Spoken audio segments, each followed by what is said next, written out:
So we heard at the start there in our introduction that Gouki has had an absolutely fantastic win rate against dinosaurs, but I was under the impression that a lot of dinosaurs players were coming into this tournament on the back of believing that their deck was one of the few that was able to out a first turn extra link board. You can normal summon your Oviraptor and just deal huge amounts of damage. Yeah, I find that very surprising.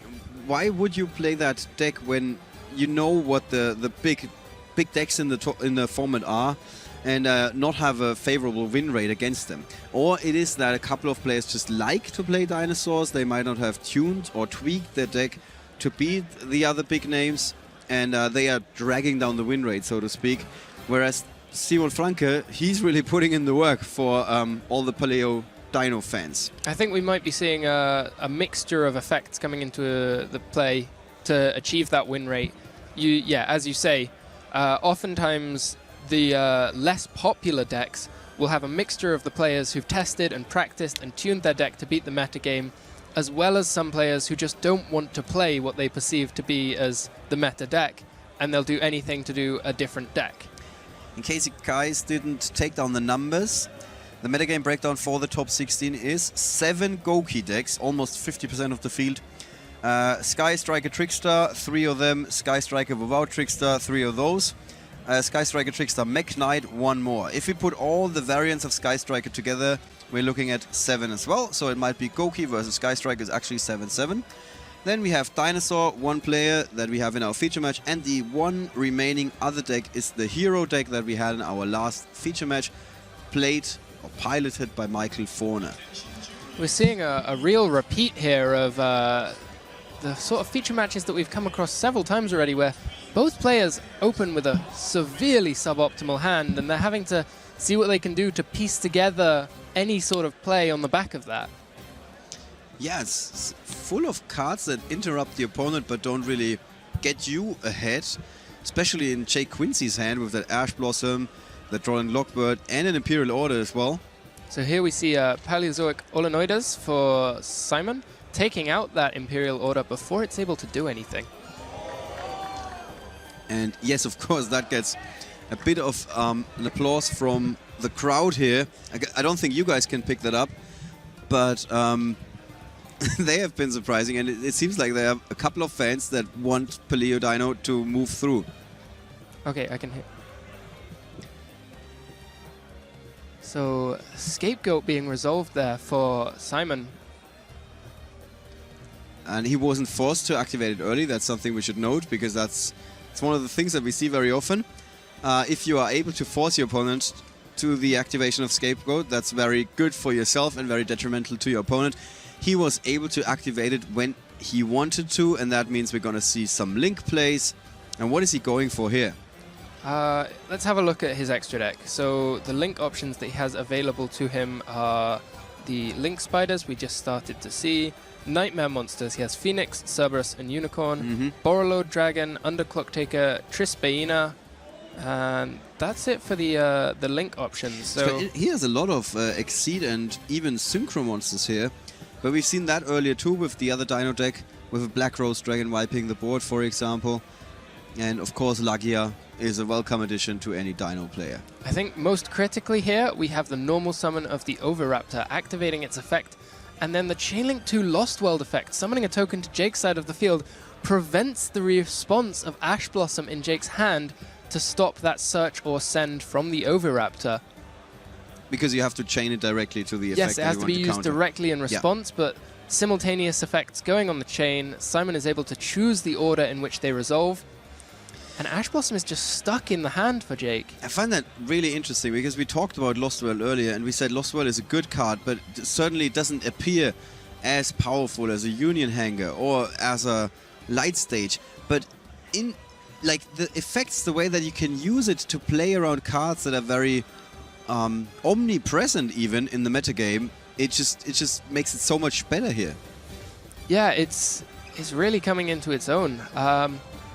And we're seeing the full dinosaur combo going off here.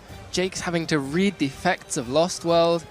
The Oviraptor targets the token on Jake's side of the field. Lost World prevents that destruction, and sends a dinosaur, destroys even a dinosaur in the deck instead. Right. And that was clutch earlier, when we had other effects that said if you destroy a card and then you can do something, if you do it.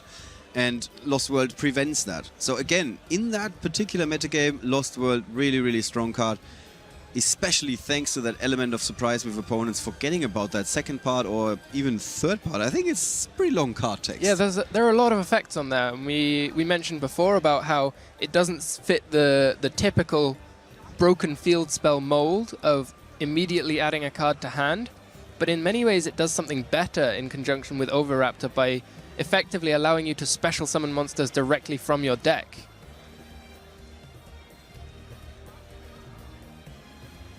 Simon's going to have to be careful here. He's not making his plays as fast as he might need to in order to progress the game state in a way that the judges will be happy with.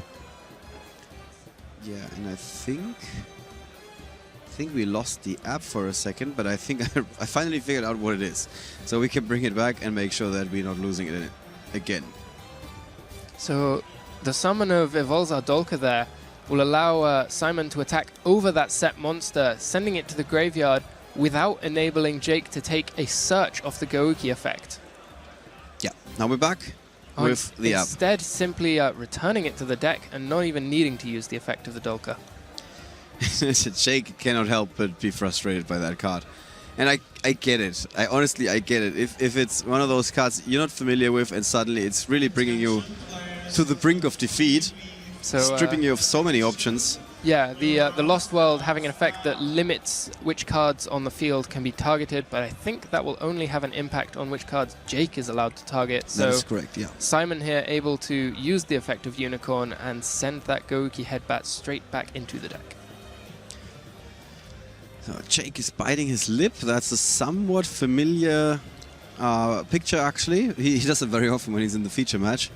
It's also new for him. Like we heard that earlier in one of the interviews of Marcello Barberi. He said he's not used to the new layout of the feature match, which is interesting because you would think that nothing can move a giant like Marcello Barberi. But even he said it makes you a lot more nervous when there are so many players looking at you and you're sitting there trying to concentrate and focus on your game. Yeah, we've had in the past completely hidden away feature match areas where in many ways it's actually a more calm environment for the players who are on the feature match, but this time you're completely exposed to what is becoming quite a very big crowd. Yeah. I also have, finally, Jake Quincy's just shuffling up his cards. He's like, there's nothing I can do against this field. He goes into, basically he's going to delve into his side deck and check out what he's having that can help him here. Twin Twister, I think, at this moment is like a lock for him. He's like, I need to get rid of that field spell if it pains me again. Yeah, the field spell isn't a card that people often pay a huge amount of attention to, but I think it can be really underrated in that regard. And we saw with the Paleozoic Olenoides coming out for Simon, there are lots of traps that he can want to be hitting with that Twin Twisters as well. Right. So we see Rivalry of Warlords stays in the side deck. Oh, actually, I think these are the cards that he's that Simon is moving into his main deck or considering moving into his main deck. Another card, of course, the Winged Dragon of Ra Sphere Mode. These are cards that he put to the side where he's like, yeah, I think I'm going to go for these. Yeah, Simon wants to be able to ensure that he has as many outs as possible to a full Gouki Extra Link board if he doesn't open with that Drollon Lockbird that he needs to prevent everything from happening in the first place. He has Simon has in the main deck 3 Ash Blossom and 3 Drollon Lockbird to try and prevent those Gouki combos. And in the side deck, I don't believe he has any further hand traps, so he'll be relying on evenly matched Winged Dragon of Ra Sphere Mode and Rivalry of Warlords to crack that completed board. Right. Somebody mentioned Breakthrough Skill, that they just saw that card. There's one copy of it in the main deck for Simon Franke. Simon, that will be coming out. A lot of the slower trap cards for Simon, no use to him when he knows that he's going to be playing second, so they'll be dropped immediately in favor of evenly matched, a trap that functions much more like a spell. Rivalry of Warlords, a trap card very effective even into a resolved board, and the Winged Dragon of Ra Sphere Mode, which as we know can just tribute off all of those co-linked monsters. Although we have never seen that this weekend, we came close, but a drag down into the grave I think it was crushed an that dream. evenly matched that we saw. Oh, that was an evenly matched. You're correct. You're correct. Yes, and we were hoping that he's gonna draw into that. Winged Dragon the of Ra. dream was that the Winged Dragon of Ra would be the card to come off the top. One can hope when you're sitting in this chair here.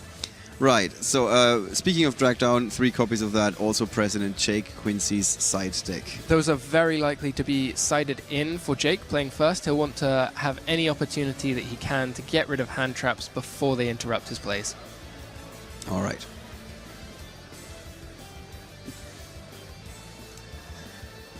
All right. Well, it's going to be a good question. What do you guys think?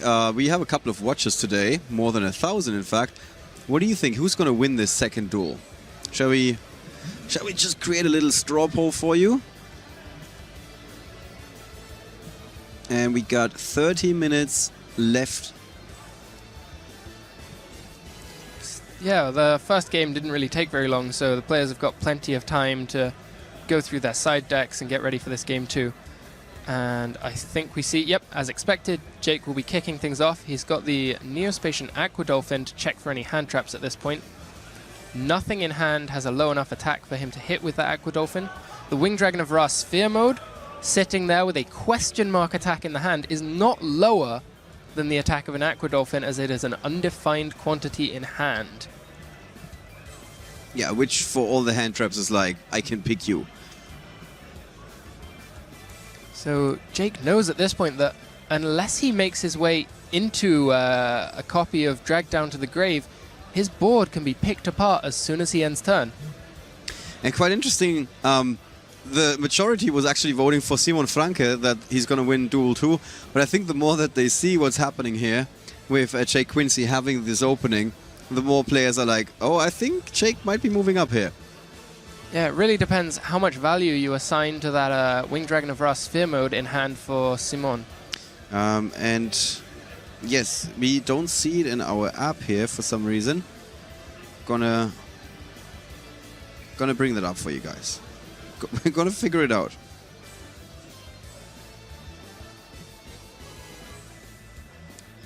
So yeah, at the moment, what we see on the field looks a lot more likely that Jake is going to win. But these are not the actual cards in hand, at least not for Simon Franke.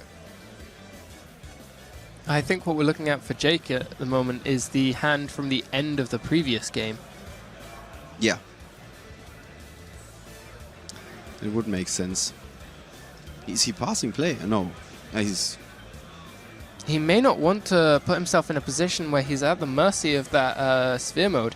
If he passes with only 2 monsters, he might, having seen the opponent's hand, decide that he's not going to die to damage this turn, and so he can afford to wait 1 turn before building his board and try and finish the duel immediately without ever giving the opportunity for that Sphere Mode to come down.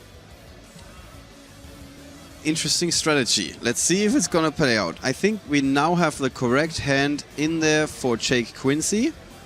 But no hand yet for Simon. Yeah. So it will be interesting to see which way Simon builds his chain links here. There he you go, can guys. use the effect of Lost World to cover up the chain on his Oviraptor, but that will leave it vulnerable to the Ghost Ogre in hand for Quincy. So no token will be summoned to Quincy's side of the field on that Oviraptor effect.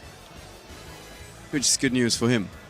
Good news for Quincy, and with no further plays really available to Simon, he's forced to just rely on this Oviraptor. So Jake Quincy, one of 2 players from the UK that are still in competition.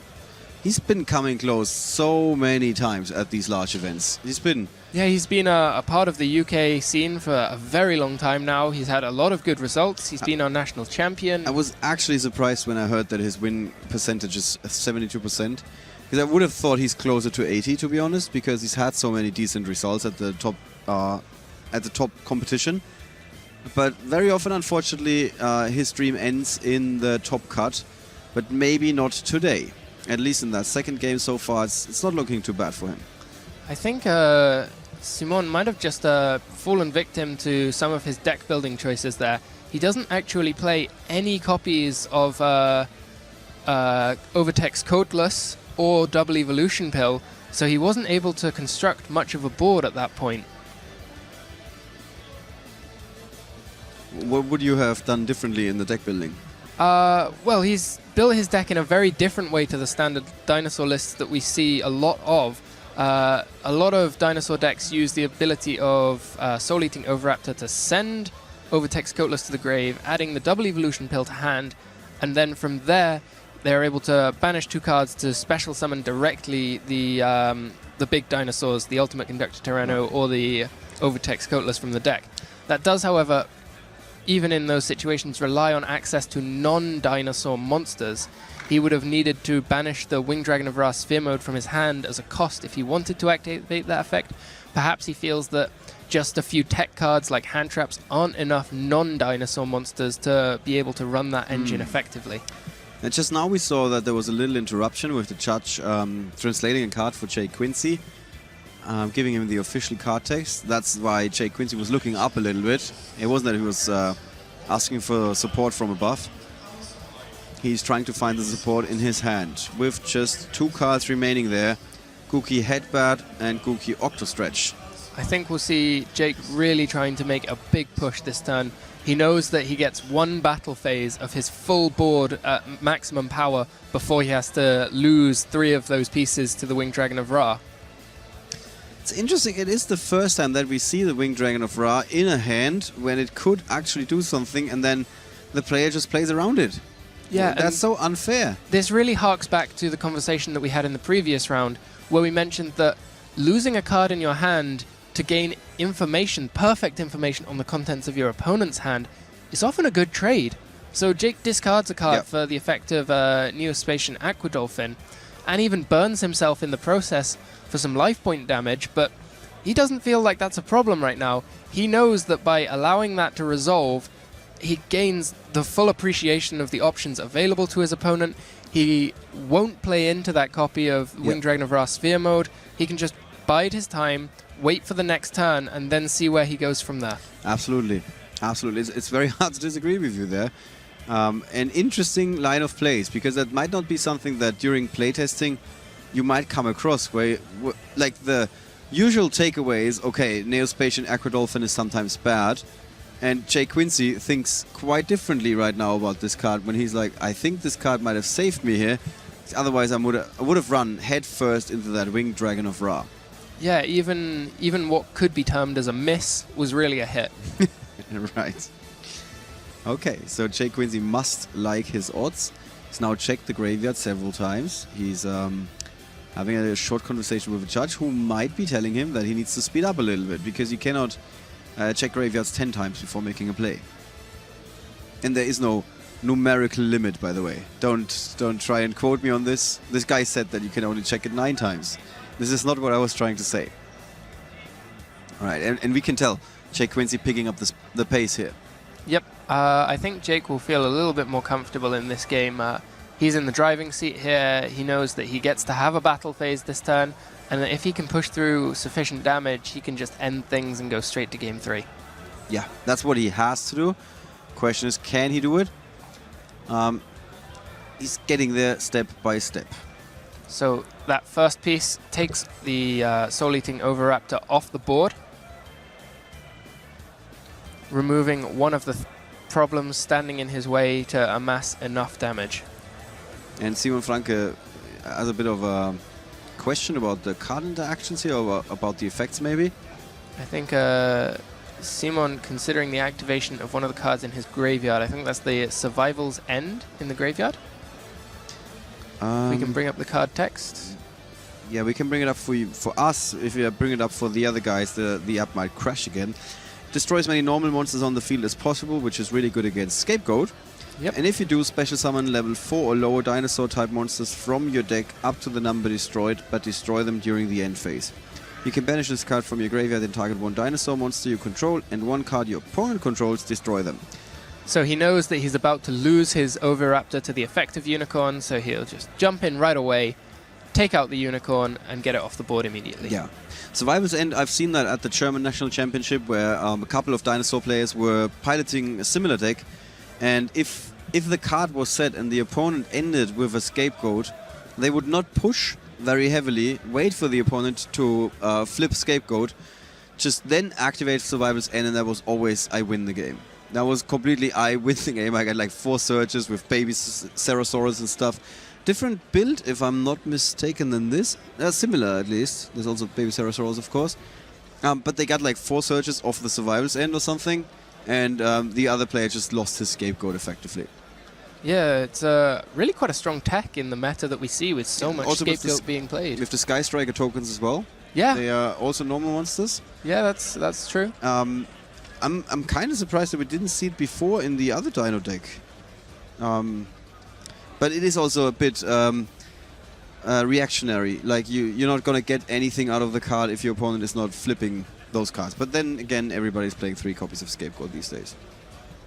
He's playing 2 copies, by the way. Simon Franke. Okay, I eat my words, I stand corrected. Yeah, we see Scapegoat being a bit of a controversial card, particularly amongst top players. It's very popular with the newer players because obviously 4 monsters, what's not to love? You've got infinite link materials, you just go nuts, you summon your borrow load, you do what you like. But a lot of the top players realize that they need cards that have an impact on the game immediately, and Scapegoat isn't always that card.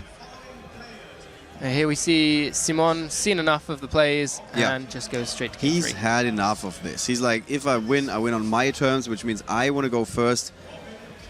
And so we're going to go to an all-deciding game number 3. Good news for the UK fans here. Actually, there was nobody clapping in the audience. I'm not exaggerating. I think everybody was like, yeah, okay, Jake Quincy won. What else is new? Well, I think Simon must be the fan favorite here on one of the last remaining non-standard decks in the top cut. Right. So Quincy, obviously, will be the favorite of the British players, but you don't always see Dino. No one was expecting Dinos, at least, to be at this stage of the tournament. Nobody sees those sneaky little gigantic monsters coming around the corner, which reminds me of those Jurassic Park movies. You can hear them, you can see them if you have a cup of coffee or something in front of you, but you can never actually see them. They always sneak up on you. The ninja dinosaurs, for plot reasons. It's similar here.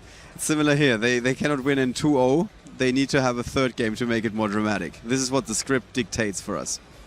All right, so both players again accessing their side decks here, and Simon just pondering a handful of cards. Scapegoats here.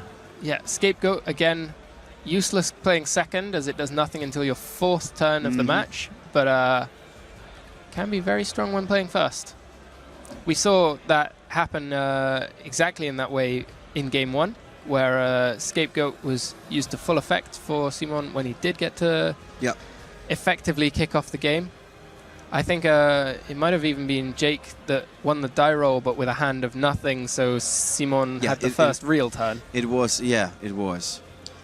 So, and that's weird because a couple of players said what they like about Gouki is it's not the most consistent deck. That's not what anybody said. But they said it gives you a lot of free wins, and so far we haven't exactly seen that here in that particular match. No, we've seen Gouki really having to fight for everything. Yeah. Like with tooth and nail against dinosaurs, and they have really big tooth and really big nails. Yeah, but that second game there, a real testament to the Neospotian Aquadolphin tech. Even when it fails to discard a card, giving Jake the edge that he needs to win that game in a much slower way than he would otherwise have tried. Right. And again, the fan favorite is definitely Simon Franke. Even in our Twitch chat, even there, people are like, I hope dinosaurs are just going to win, and this is a strong opening. With no hand traps. Oh no, 1 hand trap for Quincy, the infinite impermanence, the 1 literal hand trap. Yeah. And it's putting the name to shame, actually. Even with building his chain however he chooses, there's no way to dodge that impermanence. Here is the impermanence. Simon Franke seems somewhat nonplussed. Like, yeah, okay, I can live with that. And so Fossil Dig, Lost World, Soul Eating, Oviraptor. This is a pretty good opening in terms of the keycards that you want to have. But really shut down by that 1 copy of Infinite Impermanence. Interestingly enough, a small blessing in that the token will prevent the special summon of the Speedroid Teratop in hand for Quincy. He's again reading the Lost World. This is not one of those cases where I'm advocating that the judges need to watch for slow play. I can absolutely understand when somebody has to read Lost World 7 times. I had to read it 7 times when I translated it back then. because it's just so confusing. There's so much going on in that card text. It feels like Quincy is in a very strong position here. He's got access to a lot of warrior monsters. He can make his assault plays, but he's staring down 2 back rows and he doesn't know what they might be. Yeah, he's starting with an instant noodle soup to gain some more power and energy for this turn. At the cost of 1,000 life points. I think he's not going to mind that too much. As you mentioned, the Speedroid Terratop is forced to take a back seat for the time being, thanks to that timely little token, but that might change soonish. Even with these link plays, it may free up the main monster zones, but that's only particularly relevant in the Sky Striker deck. Yeah, not for Terratop. Terratop relies on having a completely empty field, not just main monster zones. Let's see where Jake is going. I think he's figured this out. He's gonna get rid of Lost World. Yeah, it would be surprising if he bought a ticket for that recent blockbuster movie. And now, all of a sudden, it doesn't look as good for Simon Franke anymore. Yeah. That infinite impermanence, really big difference maker in the top 16 match. I don't know where Jake is planning to go from here, though. He doesn't have an extra monster zone available to him after resolving this Terratop. And what about the Olenoides? They don't really have a target here.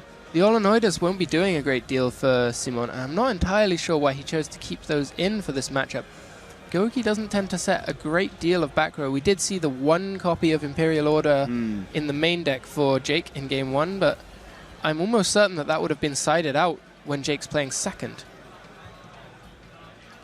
So it might have been the mistake during the side decking portion of the match that could cost Simon Franke here. Because he's got those 2 copies of Olenoides. Of course, a bit unlucky to draw into 2 copies, but if he has 2 dead cards in his deck, he's going to be at a very disadvantage. It's going to be an uphill battle for him. Yeah, he has to fight that very powerful Gouki deck. 2 copies of a card that should probably have been sided out for this matchup, particularly playing first. Yes. And Jay Quincy is not known to make mistakes like that. He's like a dueling robot in flesh. Much prettier than your average dueling robot, to be honest. I can say that with confidence. Have you seen a lot of dueling robots? I've seen a lot of Jake Quincy is what I'm trying to convey. There's no hidden meaning in that I hope sentence. only on the stream. Only on the stream, of course.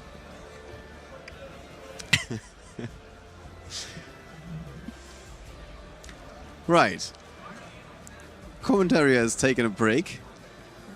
And we're gonna return to a scheduling program in just a second. So, I think Quincy really has all of the tools that he needs to start wrapping this game up here. We can see that the 2 back rows for Simon aren't going to be having any real effect here. yeah, he's also one of those players that, it's not a poker face what we're talking about, but like when he's winning, he's playing fast. When he's losing, he's playing slow.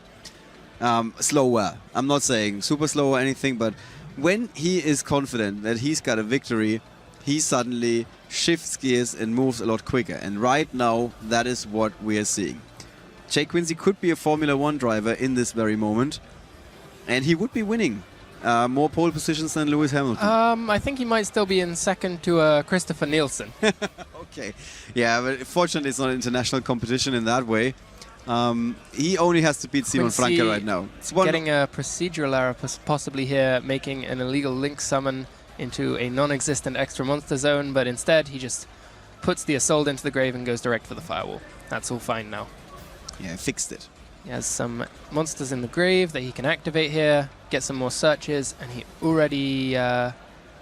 he hasn't yet played the Gouki rematch this turn, so he'll have access to whatever he needs. Yeah, which reminds me of one of the statements we heard in the player interviews, where if you have rematch, you win. That was the shortest version of how the Gouki deck works. He hasn't taken the rematch there. Perhaps we've missed something. Oh, he went for the... He's got the Twist Cobra and the Suprex now. He can, of course, link away the Suprex and the Mermaid into another Gouki... No, another Nightmare Link monster. Perhaps the Goblin in the center monster zone. He could normal summon another Super X in the center left zone.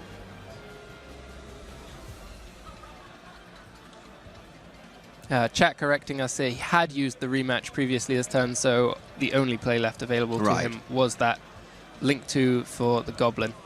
But he is able to now use another normal summon for the Super X and keep the gas going. Yeah, so Simon Franke, he cannot like what he's seeing here. No, I think... probably seen it before, though. The writing is on the wall for Simon at this point. I think he knows what's coming, and obviously you cannot... You hope that your opponent is going to mess up in this situation. Still things that could happen. But the odds are not in his favor. Against a player of the caliber of Jake Quincy, who's playing a deck like Gouki, that if you play it nearly flawless, you are in a very good position. Yeah, particularly through a board of no interaction, there's not a lot that can go wrong at this point. Jake's made so many moves that he may also have worked out that those sets aren't going to be doing anything, at least not before the battle phase, by which point I expect to see a... oh no, he goes direct to the battle phase here. I thought he might have aimed to try and build up some Tri-Gate Wizard negation before advancing to the battle phase. Do you think he might have thought that there's a scapegoat, or was he very quick to dismiss that idea? It's odd that he's gone to the battle phase and started to inflict damage before putting out a field that could threaten 8,000. I'm not sure. He might have enough with the effect of Twist Cobra. They're both crunching the numbers. He doesn't seem super happy so far. And it's 1-9 at the moment, if I read that correctly. And that would be it. Yes, Jay Quincy's got it, gets up,